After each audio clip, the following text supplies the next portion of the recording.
After investing millions and thousands of dollars into my goat farm right here in Ghana, in my own village called Sinase,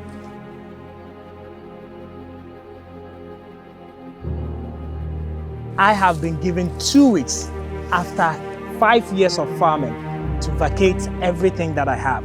This is all my investments going into the dream.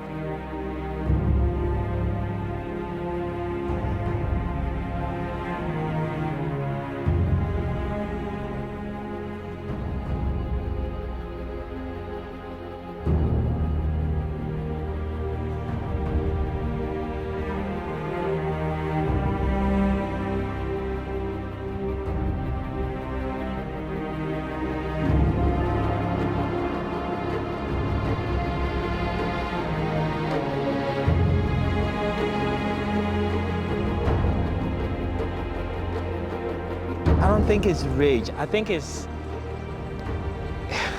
the drive is the passion I have for what I do. Let's just say passion, right? And the fact that I know that I know what I'm doing is gonna have an impact on the continent. Yeah. So yeah, this is a setback for some reason, Yeah. but it shouldn't dim the lights.